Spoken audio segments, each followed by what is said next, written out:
In our collective journeys through X Culture, we embarked on a modern day hero's journey, with each of us playing the role of the hero, venturing into the unknown, facing challenges, and ultimately emerging transformed. As individuals, we faced different challenges, but looking back at our journey, all of us experienced moments of hopelessness, anger, and triumph. Our story began with a diverse group of individuals who made our experience what it was. We had the pleasure and displeasure of working with people from all over the globe. We had male and female teammates from Italy, America, China, France, the Netherlands, and Ghana. This diverse bunch really made the experience what it was. As we embarked on our journey with a positive yet curious mindset, we were presented with a list of challenges. As we all went down our separate paths, Justine took off to Japan to expand YKK's product portfolio sustainably by using certain marketing initiatives and pricing strategies. Adam and Mariella both pursued Moss Burgers, but with different things in mind. Adam noticed that Moss lacked social media presence, especially in Australia, and chose to improve their marketing efforts there. While Mar, on the other hand, noticed that despite their major success in their home country, Japan, they've not yet expanded to other opportunistic markets, so they sought expansion in the Philippines. For Andreas and Athena, Andreas took on Voltolina Cosmetici, a small and outdated company with a niche product and minimal capabilities from Italy. Him and his team scoured multiple continents, and all things considered, they ended up in Brazil. While lastly, Athena made her way to the USA with one goal in mind: to expand Mastermind in North America to gain more coverage since Europe, their home country, was already very saturated. The journey wasn't all bad, especially in the beginning when people were just meeting each other and everything seemed hopeful and happy. We would exchange laughs and light banter with people over message and video calls, but as the challenge actually began and the journey actually started, very quickly some of the pleasantries really just died out. And honestly, if you really look at it, the task at hand wasn't very daunting at all. After all, it was a journey we had all done in the past. It was just another business paper, and well, we're JG SOM students. At some point in X Culture, however, we eventually realized that the paper wasn't the real challenge. It was trying to collaborate with people, some of which were quite difficult.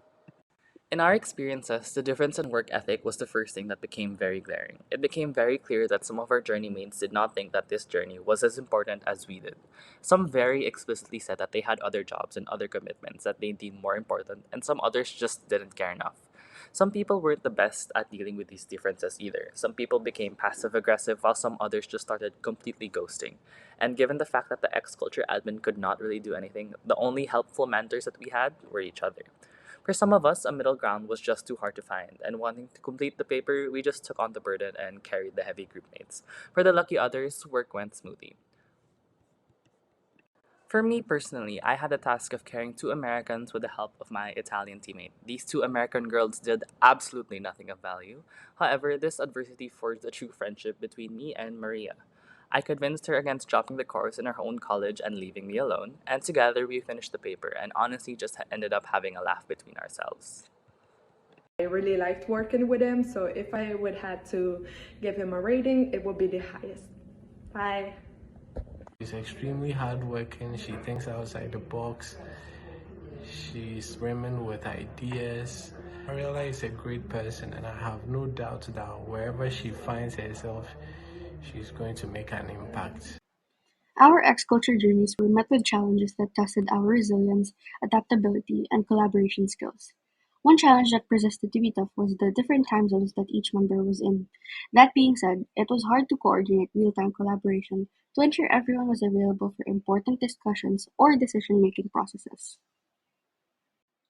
So, another challenge that everyone encountered was the language barrier, which made us become more conscious of our choice of words, tone, and nonverbal cues to convey our messages effectively across linguistic boundaries.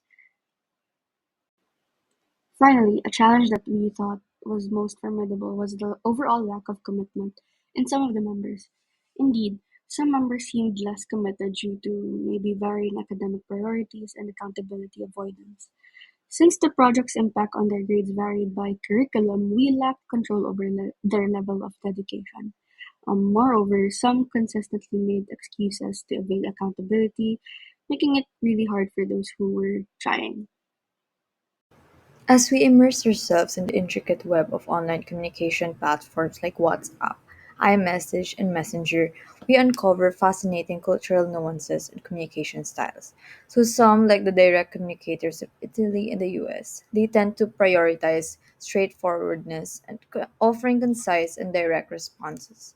In contrast, cultures such as the Philippines place a high value in indirect communication, aiming to maintain harmony and prevent the loss of face even in virtual spaces. Moreover, this contrast becomes particularly evident when comparing the communication styles of individuals such as the OAGF and the nonchalant BF. So, the OAGF is characterized by the thoughtful paragraphs, genuine interest, and a willingness to share of personal insights and experiences. In contrast, the nonchalant BF may come across as casual or indifferent, often responding with one word or a phrase or even using emojis. So, these differences highlight how cultural norms and individual preferences shape our digital interactions, influencing everything from the length of our messages to the choice of our words. Open communication fosters understanding by promoting empathy and respect for diverse perspectives. It enables individuals to bridge linguistic and social differences, facilitating meaningful exchanges and collaboration. Through open communication, cultural boundaries dissolve, allowing for mutual learning and the cultivation of inclusive environments. Being nice transcends cultural barriers by demonstrating universal values of kindness and empathy, which are understood and appreciated across different cultures. It builds trust and rapport, fostering harmonious interactions even in diverse cultural contexts.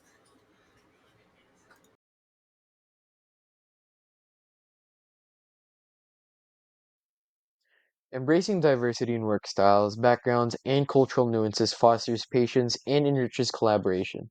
It enhances communication skills by promoting understanding and appreciation of different perspectives. This diversity also sharpens problem solving abilities as it exposes individuals to varied approaches and solutions. Ultimately, it prepares us for navigating the increasingly interconnected global landscape of today's world. Lastly, it comes down to two main things when we talk about working with others: hard work and results. Hard work is universally respected as a cornerstone of success, transcending cultural and societal boundaries. It's a testament to dedication and perseverance, recognized across diverse backgrounds. Results, on the other hand, as an outcome of this hard work, serves as an honest reflection of the effort invested, emphasizing an intrinsic link between diligence and achievement.